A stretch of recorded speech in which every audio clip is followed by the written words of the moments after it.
سود خور گناہگاروں کا آخرت میں کیا حال ہوگا؟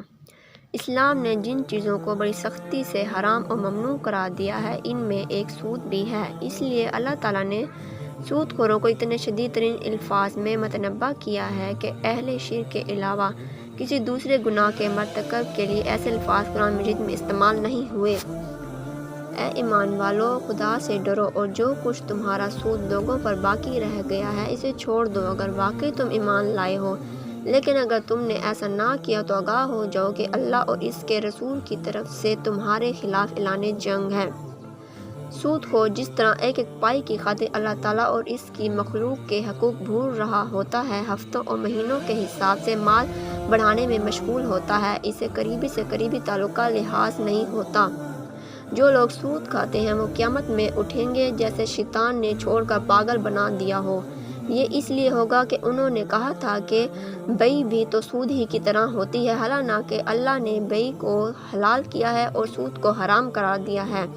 لہذا جس شخص کے پاس اس کے پروردگار کی طرف سے نصیحت آئے گی اور وہ سودی معاملات سے باز آ گیا تو ماضی میں جو کچھ ہوا وہ اس کا ہے اور اس کی باطنی کیفیت کا معاملہ اللہ کے حوالے ہے۔ جس شخص نے لوٹ کر پھر وہی کام کیا تو ایسے لوگ دوزخی ہیں، وہ ہمیشہ اسی میں رہیں گے۔ اللہ سود کو مٹاتا ہے اور صدقات کو بڑھاتا ہے، اور اللہ تعالیٰ ہر اس شخص کو ناپسند کرتا ہے جو ناشکر گناہگار ہو۔ زمانہ جاہلیت اور ہدایت قرآنی کے آنے سے پہلے جو لوگ ایسی حرکت کر چکے تھے ان کے بارے میں تو نرمی کی گنجائش موجود تھی، لیکن مسلمان کہلانے کے باوجود اللہ تعالیٰ کے واضح احکام آنے کے بعد بھی کوئی سود خوری پر مصر رہے، اسے اپنا انجام اس آیت مبارکہ کی روشنی میں دیکھ لینا چاہیے۔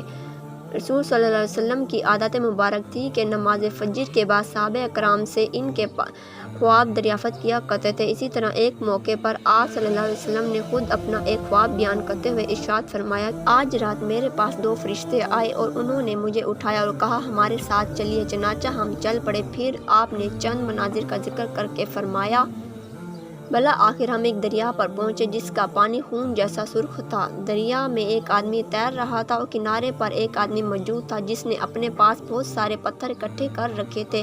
تیرنے والا آدمی تیرتا رہتا، پھر پتھر والے کے پاس آتا اور اپنا منہ کھول دیتا۔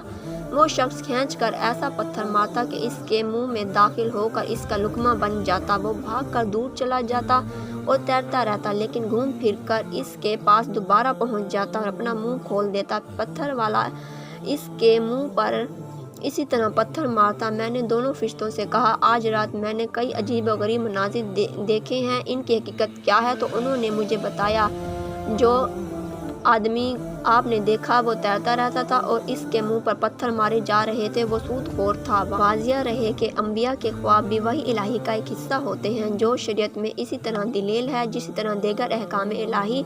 خواب ہی کی بنیاد پر حضرت ابراہیم علیہ السلام نے حضرت اسماعیل علیہ السلام کو اللہ تعالیٰ کے نام پر ذبح کرنے کا فیصلہ کیا اور عملاً ممکنہ اقدام بھی کیا، لیکن اللہ تعالیٰ نے مینڈھا بھیج کر ان دونوں باپ بیٹے کو امتحان میں کامیاب قرار دے دیا۔ معلوم ہوا کہ انبیاء علیہ السلام کے خواب شریعت کا حصہ ہیں۔ سود اللہ تعالیٰ کے نزدیک اس قدر قابل ملامت و لعنت ہے کہ اس کے کاروبار سے متعلق کسی معنی میں شرکت، تعاون یا حرمت اللہ تعالیٰ کو گوارا نہیں۔